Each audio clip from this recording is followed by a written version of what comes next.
Um, okay, hi, welcome everyone. I'll do it again. So today I'm very happy to have Lisa from Jubilee agree to give us some information on what are the resources for children with special needs. And as a parent, I know how draining and how stressful it is to trying to navigate the system and trying to get some help along the way. So very appreciate Lisa and Jubilee provide this service. So before that, I would like to have a very brief presentation, let you know why we have this. And this program is organized by CCACC Health Center, and we are at Gaithersburg, Maryland. And our website, you can get information on what kind of service we provided.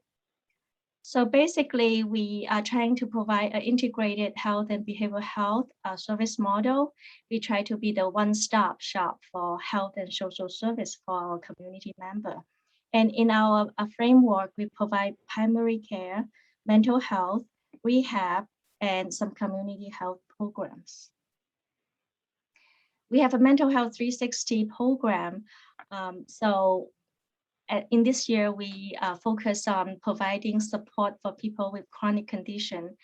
So we have a no pain initiative extension, provide coaching and support for people who might have chronic disease, chronic pain, diabetes, etc. And we always have a village program. If you attended our last year's event provided by Professor Sarah Dabana from University of Maryland. She provided a community resource, a health talk, and I just hear from Lisa, the report is actually out. And I know some of the parents actually attended this meeting, and you should receive the information from Professor Dabana to see what is the finding. So that there's not a lot of activity going on during the pandemic for the village initiative, but in the background, we are developing service in the village initiative framework. So we are going to have some support or talk for family with children with special needs. And also we are working on service for family with a loved one with dementia or Alzheimer's. So if you're interested, stay tuned. And if you kind of subscribe our email list, you will get all the information, the most updated information. And of course, we can, now we're still in COVID, and we also provide COVID vaccine. And our next Pfizer vaccine clinic is this Friday. And we are also working on vaccine for kids from 5 to 11. I got some call from parents with kids with special needs. It's a big concern, right? Everything is much more difficult with kids with needs. So in the CCACC clinic, we tend to be more less people, and the environment is less stimulating. So also we have professional volunteer vaccinators, and hopefully this would help to have a little better experience for the kids who have to get shots and flu shots too. Okay, that's all I have to say. Now I would invite Lisa to provide the briefing of today's event. So Lisa has the stage now. Thank you so much, Kate. And I don't know, do we want to ask if anyone needs interpretation, or the other option is that I can always do a follow-up phone call with someone using an interpreter in Mandarin or Cantonese for anyone that needs it. So I don't know if you want to announce that in Chinese. 对，我们今天的讲座是设计师用英文讲，但是我们的 slide 是有一半的中文的那个在里面。如果是有需要的话，我们可以现场翻译一下一些内容。所以你可以在 chat box 或者是 unmute yourself 因为今天那个不会很多人很 crowded，所以没有问题。Okay, maybe we can go ahead with the presentation in English. Okay, and just so that everyone knows, my contact information will be at the end, and you are welcome to contact me with any specific questions about your family or your child. And if we need to communicate in another language, I will use an interpreter service. So welcome to you all, and thank you for coming tonight. I work for Jubilee Association of Maryland, and I am the community navigator. So I help people in Montgomery County understand the resources and connect with resources that might be available to them. I want to start with you because you are the parent and you know your child the best. So it's really important. You might, during your child's life, you might encounter many different professionals in the system, doctors or educators or service professionals. And those people might be experts in their field, but they are not experts in your child. So I always want to remind parents to trust your instincts. If you think that your child needs something or needs to grow or learn skills in a certain way, you know your child best. And so it's important that you feel comfortable speaking up and bringing your concerns to the attention of a medical professional or a teacher, and letting them know what you're worried about or what you're hoping for your child or how you want your child to grow. And they will work with you as a team, but it's important that you speak up because you know your child the best. So I'm going to start, we're going to go kind of from birth up until adulthood and talk about, how to access services in the community. So this is for birth to age 3. If you have a concern and you have a young baby, please make sure you talk to your child's pediatrician, explain what your concerns are. Even if your pediatrician says, let's wait and see, let's wait another year and we'll see how your child is doing, you don't have to wait. You can request an evaluation from the local infants and toddlers program. Every county and state has these programs, and the contact information for Montgomery County and Prince George's is here. If you suspect that your child may be autistic, there are special services through the Autism Waiver Program. And unfortunately, that program has an 8 or 9 year wait list. So even if you have not received a diagnosis, I recommend, if you suspect it, because it may take you a year or 2 years even to receive a diagnosis. And during that time, you could already have your child's name on the waiting list. So I recommend to everyone, if you have a diagnosis of autism for your child or you suspect it, get your child's name on that list so that when in 8 or 9 years, once it comes up, you will be able to access some really great additional services that are offered through that. So some of the types of services that you can receive through the infants and toddlers program, first of all, someone will evaluate, do an evaluation for your child and figure out if there are any hearing or vision issues or language issues, physical, the ability to move, so movement. And so anything that comes up during the evaluation as a delay or a developmental delay, then the program will coordinate the services for your baby. And these will be provided in your home or in a daycare setting if your child attends a daycare.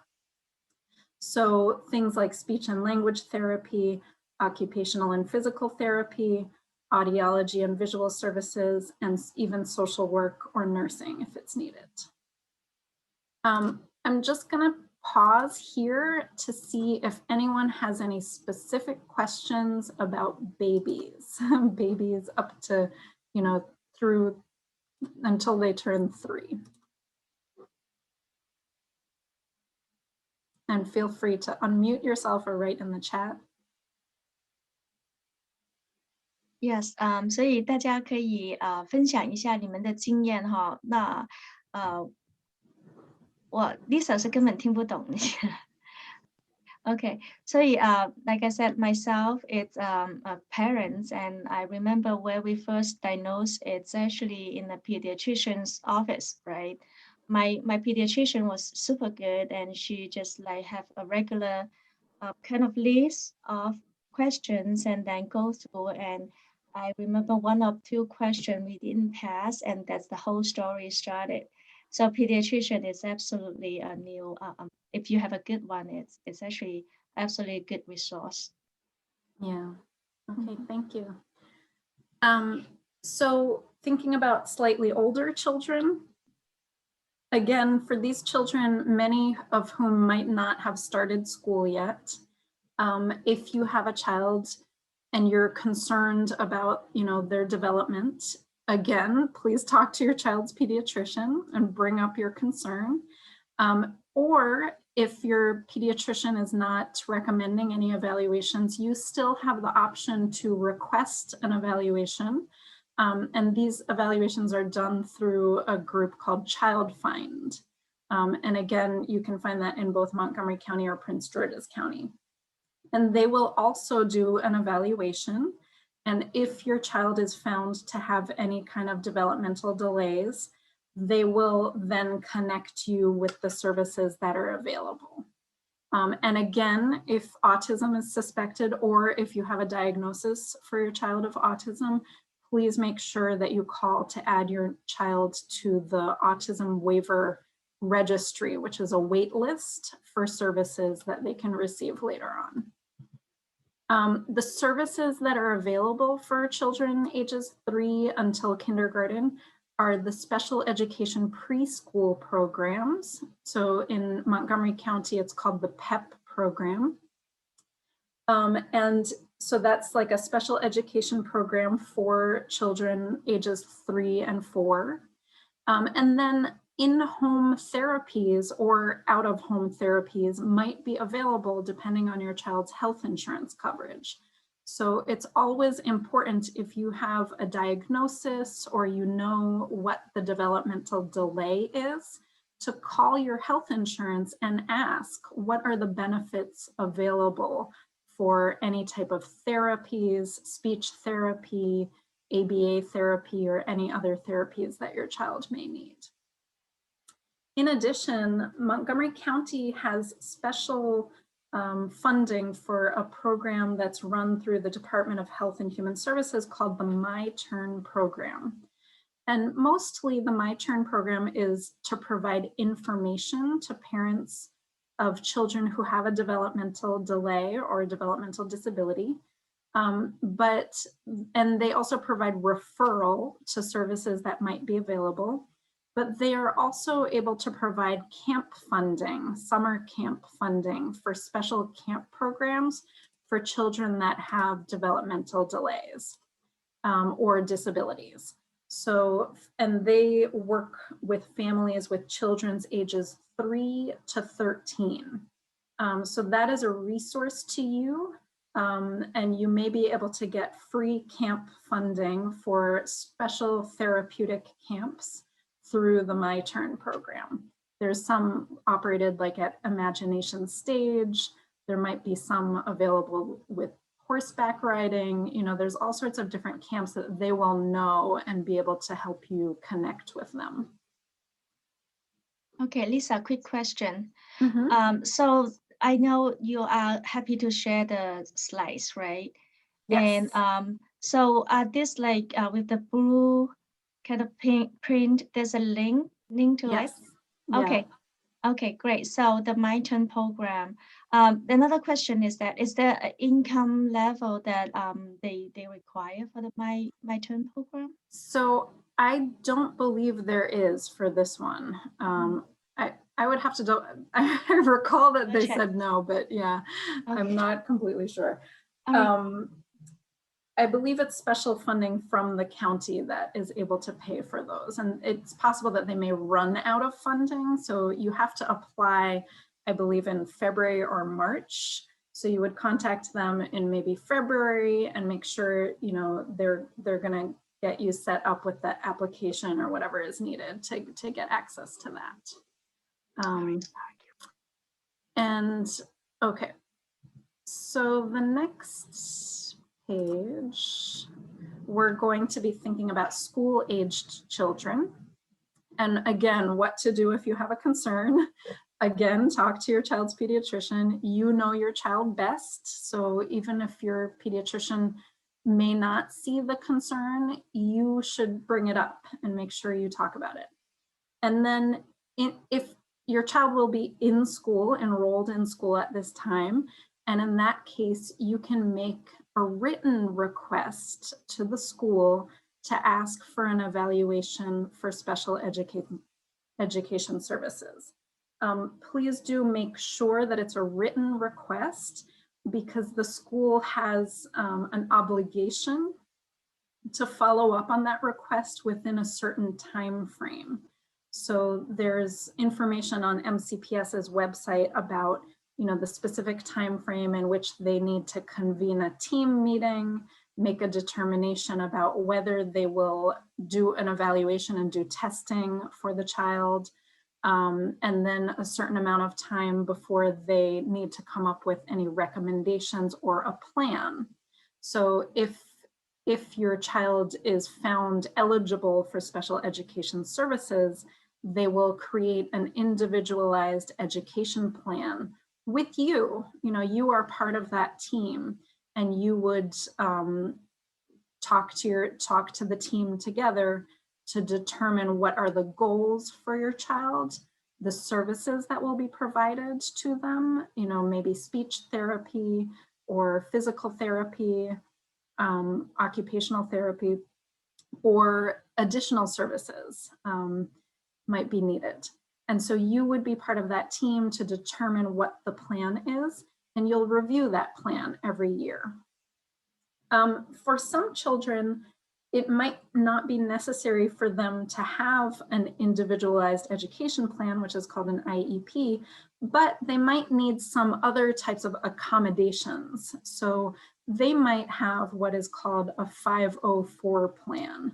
And a 504 plan is to make sure that your child can access and participate in all of the school's activities and events with any type of accommodation that might be needed. So for example, if your child is taking a test, maybe they need extra time to do that. So that would be written out possibly in their 504 plan or in their IEP. But a 504 plan might be a little bit less kind of intensive services. And then, of course, again, if autism is suspected or diagnosed, please make sure you call to make sure your child gets onto that wait list for services.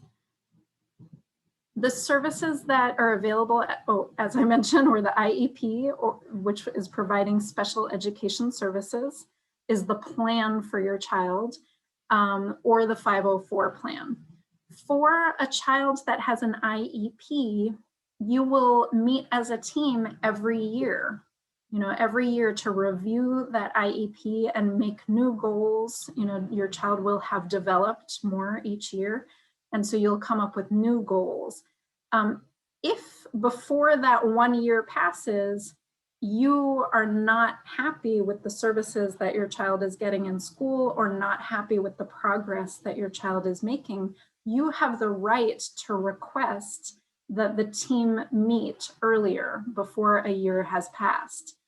So you may request that the IEP team meet at any time if you think that the academic setting or the services that are being provided are not sufficient or not providing enough for your child.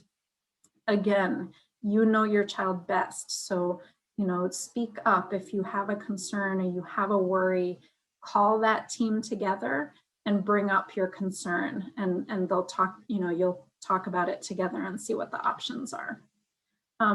In addition, if your child has an IEP, they would have been tested by a psychologist to get those IEP services. And every 3 years, you have the right to again have your child tested for like re-evaluated or evaluated to see what their present levels are at that time, 3 years later. And that testing would be done, by a psychologist or someone qualified to do that. And so in some cases, the school might say to you, we don't think the testing is needed this year. They might ask you to waive or sign away your testing for that, that 3-year cycle. But it is your right to make sure that that testing happens. You do not have to sign it away. If you feel like you want your child tested again, don't sign away your right for that testing to happen. Again, your health insurance might be able to provide additional therapies inside or outside of the home. So it's always a good idea to call your health insurance or read carefully what the benefit coverage is to see if speech therapy or any other type of therapy might be available inside or outside of your home and outside of school. Parents Place of Maryland is a really excellent organization that is a statewide organization, and it offers individualized support and training to parents of children with disabilities and children with special healthcare needs. They have one-on-one parent counselors, and their counselors are people who have children with disabilities or children with special healthcare needs. So it's really like a peer support counseling opportunity. They also have many support groups where you can just drop in when you have time and talk to other parents and ask questions about resources available. So they provide a lot of support for education, so like IEPs, and they can even do like a one-on-one review of the IEP. Well, their counselors will read your child's IEP and then talk to you about what that IEP is really doing, and whether there are any issues or concerns in the IEP. And then they also provide that type of support for navigating the healthcare system. So if your child has special healthcare needs and you're not sure how to get the services that are needed, Parents Place of Maryland is a really great place to go to. They have an easy online referral system where you fill out an online form and someone will contact you. Again, the My Turn program is available for kids up to age 13 with a developmental disability or delay. And that's information and referral resources. And then they also provide camp funding in Montgomery County.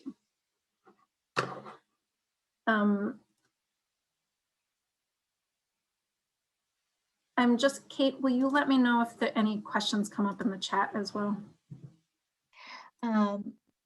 It's just me typing, but I was just trying to share that it's so true.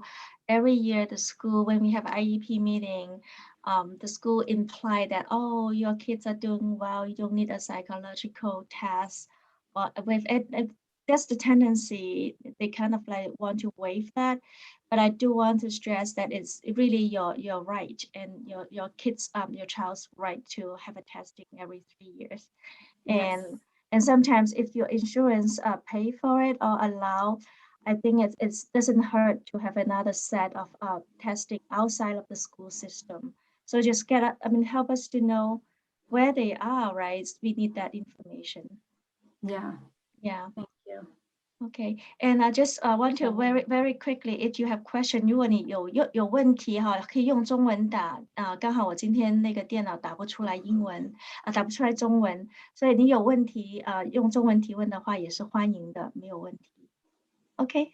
Okay, so I have some quick questions. Okay. So I see so many resources and from 0 to school age so far. So are these all resources require diagnosis, or some they have the behavior but haven't get the diagnosis yet, they still can enroll to this program or services? That's my first question. And the second question is, I know the autism waiver program has a long wait. So what's the differences if they enroll to this waiver program? What kind of service they will get? Yeah. So to answer your first question, many of the services are to evaluate, so the infants and toddlers program does an evaluation, a free evaluation for you. So if you don't have a diagnosis yet, but you have a concern, you can still contact them and they will do the evaluation, and maybe they will find no delays, but most likely if you have a suspicion, I would trust your instincts. Most likely they will find something.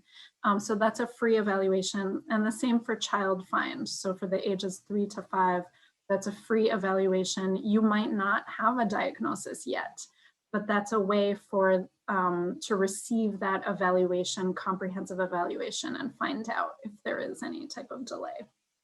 And then in the education system, of course, that would be where you're making a written request for an evaluation. And so they would test your child's IQ and your academic levels, and see whether there's any difference between what your child is capable of performing at and how they're performing, and test them in other ways to see what could be impacting them.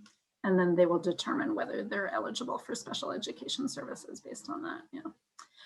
In terms of the autism waiver, I'm not super familiar with all of the services. I've heard from families who have gotten into the waiver and just are very grateful and say they couldn't have, as their child got older, they were so grateful for those services.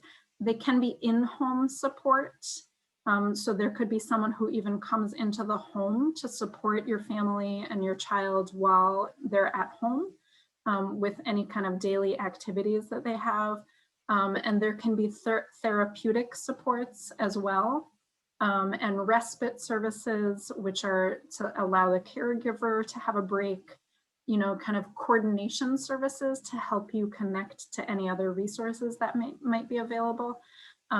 So, I think there's a link. You can find a little bit more about it at the website. But I've heard it's definitely one you want to get if your child is diagnosed with autism. But again, it's an 8 or 9 year wait list, and the services can only go up until your child is 21. So it's important to get on that wait list as early as possible. Yeah. Okay. Thank you. Okay, so let's go into ages 14 to 21. So at age 14, your child is considered of the age of transition. So when transition services begin. So if your child has an IEP in school, starting at age 14, on that IEP, your team will decide on some transition goals for the transition when your child leaves school and starts their adult life. So some students with IEPs will be able to go to college. Others might be able to find jobs with support, and others might not be able to do either of those and might need special programming for them. Others might need residential services after they leave school. So depending on the level of your child's needs, the transition process is to think about how can we support your child to learn the skills that they will need once they leave school. And so on the IEP, the team will start to determine some of those goals. Each high school has a transition support teacher assigned to it. And then there's also some central office transition teachers. And those teachers can, they know about adult services and options for children after they leave school. They know about education programs that are supportive, you know, in college or university for students with special needs. They can help you understand what options might be available to your child after they leave school. And their job, also the transition support teacher, is to help connect you to those services that might be available. So for students that might not be able to go to college, right? Those students maybe won't be able to get a high school diploma if they can't earn the academic credits. In that case, the student has the right to stay in school until the school year in which they turn 21. So they would be on a certificate program instead of a diploma program. And they have the right to stay in school until the school year in which they turn 21. During those final years, especially like age 18, 19, 20, the transition support teacher is really someone that you want to get to know. And hopefully it will be the same person at your child's school, you know, throughout their time. And so you can really create a relationship with them. And so that person can give you all of the information about services that are available to your child after school. That teacher will also help apply for services. So for example, the State Developmental Disabilities Administration, or DDA, is an agency, a Maryland state agency under the Department of Health that provides specialized services to folks who have developmental disabilities that really impact their life and their ability to live independently.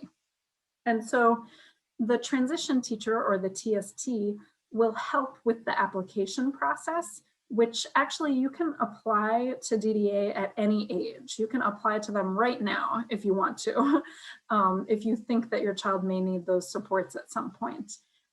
But the funding for these programs is through a Medicaid waiver program, and the state can't just pay for everyone all at once to get those services.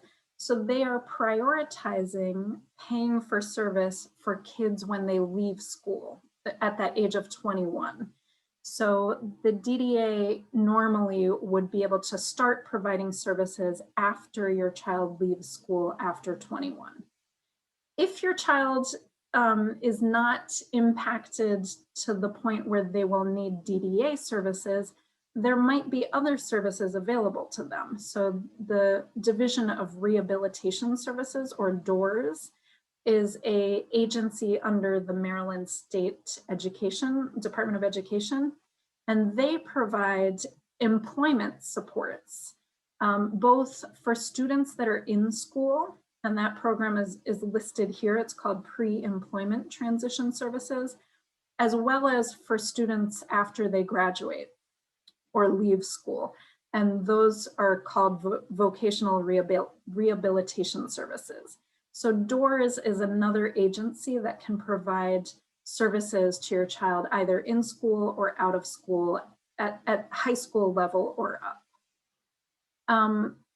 In addition, there's a group called Potomac Community Resources, or PCR, and I'm not sure if you can see the very bottom of the screen, but PCR does a whole series of transition, it's called Transition Times webinars.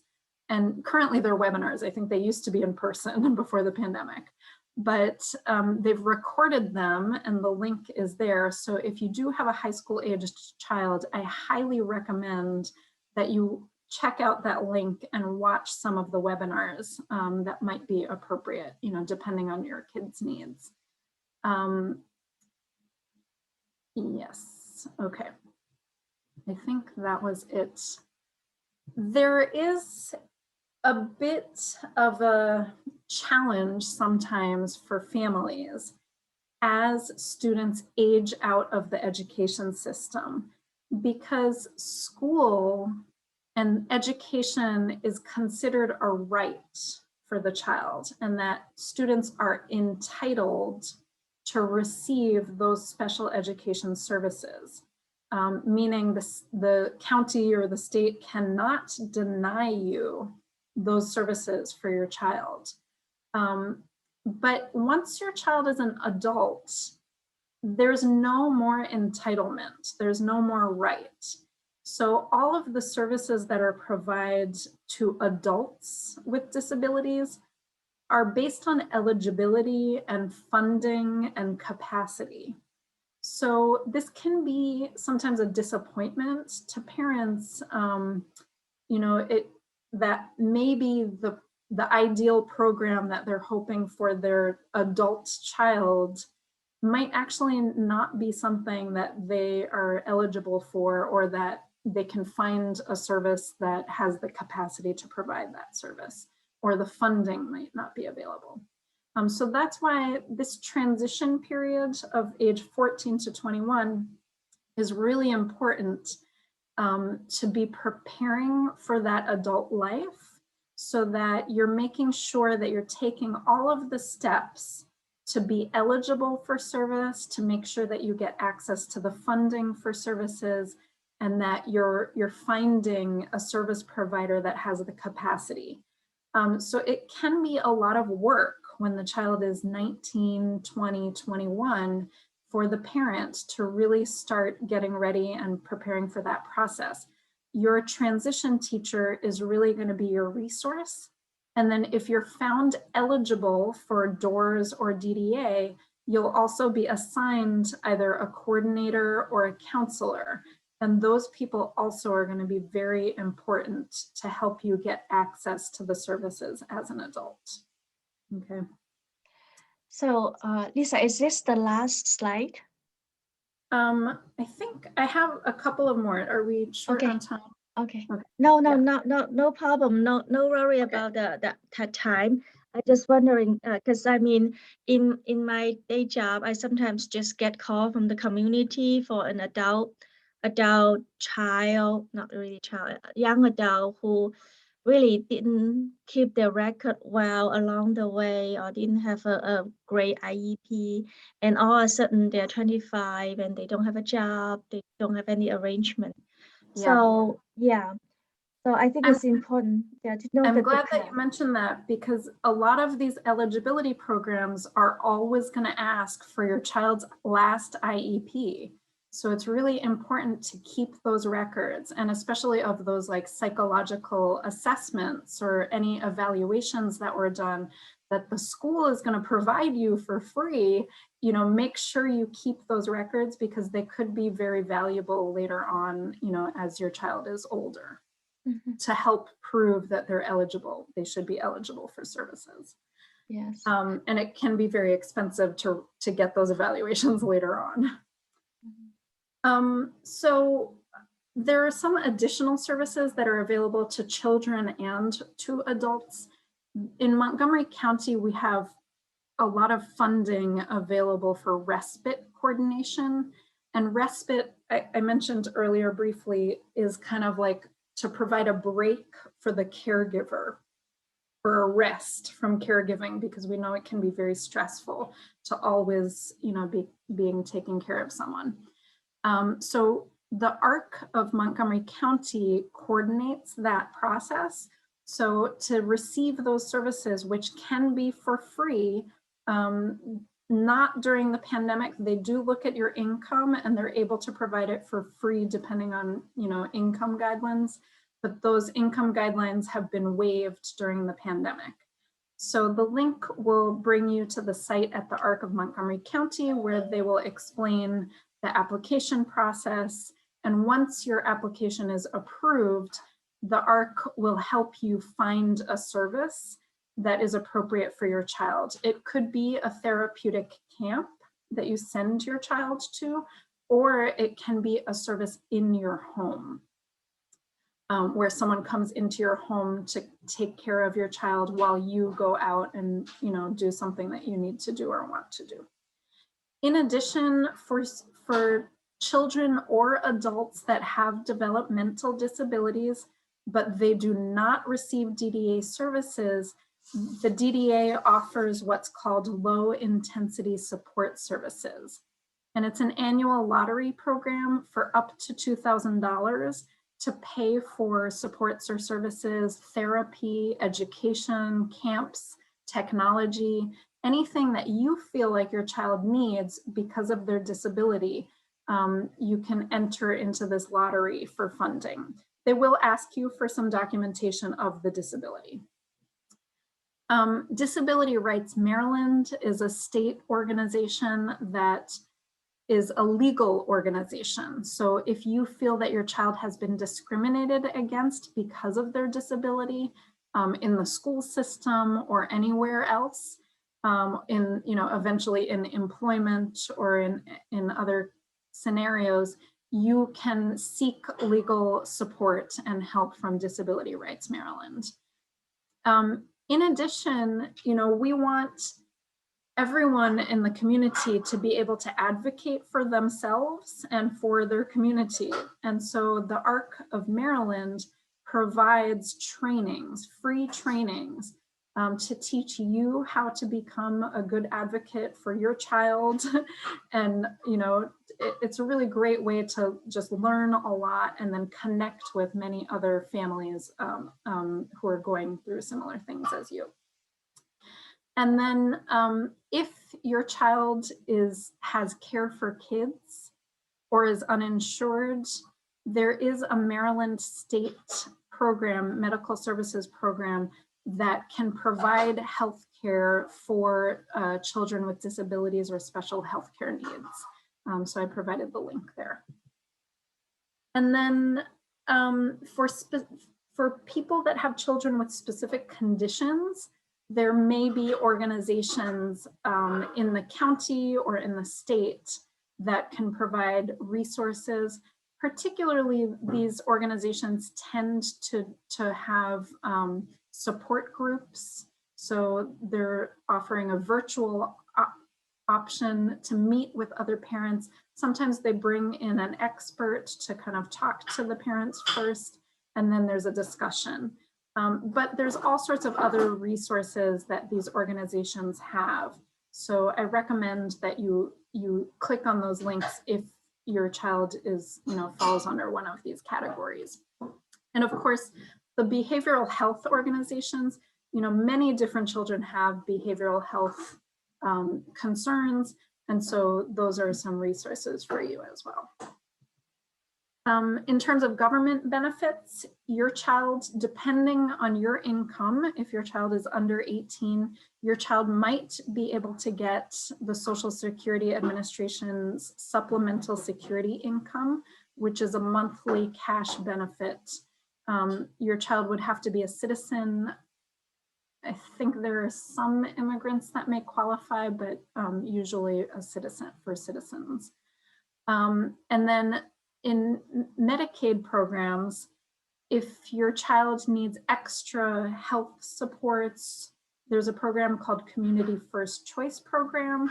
And if your child is eligible for that program, they can provide someone that comes into your home to provide some kind of support with any kind of daily living or needs, as well as the Medicaid waiver program that I mentioned, the autism waiver program. And then DDA runs some other programs as well. And then again, another thing that parents of children with special needs should think about, and I know it's bit by bit, right? You don't need to tackle everything at once. So think about what is it your child needs right now, or what is it your family needs right now? Don't try to do everything at once. But some things to think about are guardianship. So if your child, once they turn 18, they will have the legal right to make decisions for themselves. And if they have their disability impacts their ability to make healthy decisions or any decisions for themselves or financial decisions, then you should look into guardianship or start thinking about that. It is a legal method for you to continue to make those legal decisions for your child. But I want to caution you because it's really important that people make their own decisions. So not everyone needs a guardianship. In fact, very few people need a guardianship. And if your child is able to make those decisions with your help, maybe they don't need a guardianship, but they just need a supportive decision-making process instead. So these are things that you'll think of as a talk to with your child and your family as they get older. And then for financial planning, there's special needs trusts and Maryland ABLE accounts. An ABLE account is similar to what you might know about the college 529 plans, which is a special type of account that you can invest your money, without paying tax on those capital gains and use it for education. The ABLE account is a similar type of savings account, but to be used for a child's special needs. So a person with a disability can have an ABLE account, and the funds that are deposited into that ABLE account can be used for that child's living expenses or for their special needs that they have.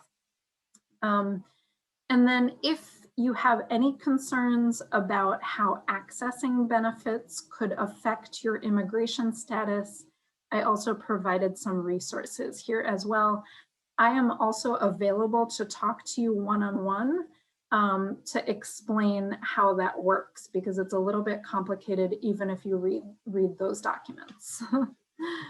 And I think, yep, that was my last slide. So if anyone has questions. So Lisa, I think it's helpful that you explain what kind of service Jubilee provide and little background that would help. Yeah. So my position us as to community understand more in what area we can ask for help. Yeah. So my position as community navigator was funded through a grant that Jubilee received because we looked at data and we found that people of Asian descent and people of Hispanic descent are not accessing disability services at the rates that they live in our community. So we want to make sure that people of Asian descent and Hispanic descent, but anyone also who's having trouble accessing services, has the information and has the resources or ability to connect with the services that they might need.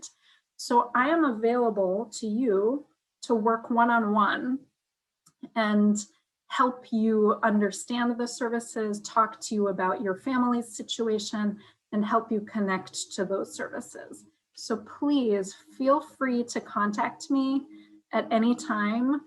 And if you need an interpreter, we'll work with an interpreter as well. And there's a link, maybe I should put this information in the chat so that it's easier to copy down.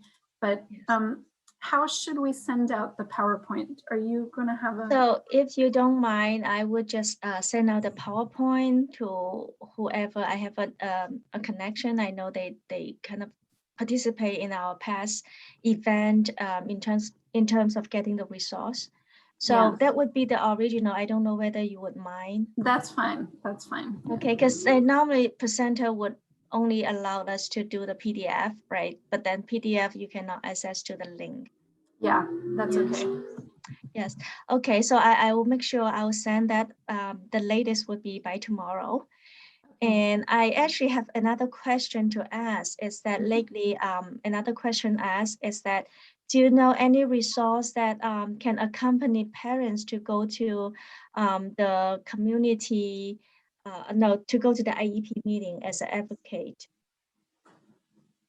Oh, I know people, I mean, in my journey, I actually come upon someone really, I need to pay a big amount of money for that service. But I also was told that the school doesn't like that.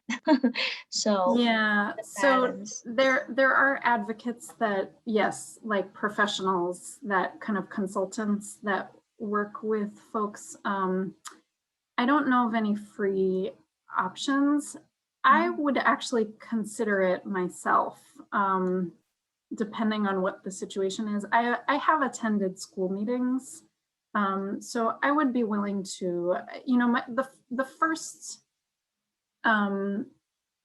the first thing is to make sure that, you know, you're communicating whatever the concern is, right?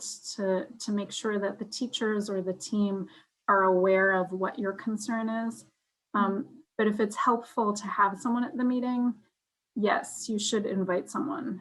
If there's a professional that you can hire to do that, you know, in some cases I might be able to do it. Or even if you have a friend that can support you, and you know, you can prepare your friend beforehand and say like, I want to be sure to bring this up, or I want to make sure that I get this point across. Your friend can be there to help you with that process, and you're welcome to bring someone along, invite someone. Sometimes the schools can be hard to work with, and you know, you know your child best, and so if you feel like there are services that your child needs that the school is not providing, you do need to speak up. And there is a process, you know, there's, I know that, I think it's the deputy superintendent of special education, you know, if you're having concerns at the school level, you should bring your questions up to a higher level, you know, in the school system, at the central office, in the Department of Special Education. Don't be afraid to do that if you really do have a concern that's not being addressed at the school level.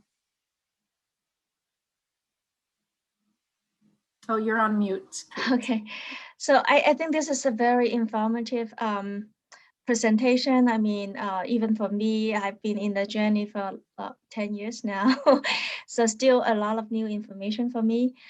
So actually, I'm going to, Xiaoying, you can stop the recording now, and because I don't want parents, if they don't want to share the question asked, then we just let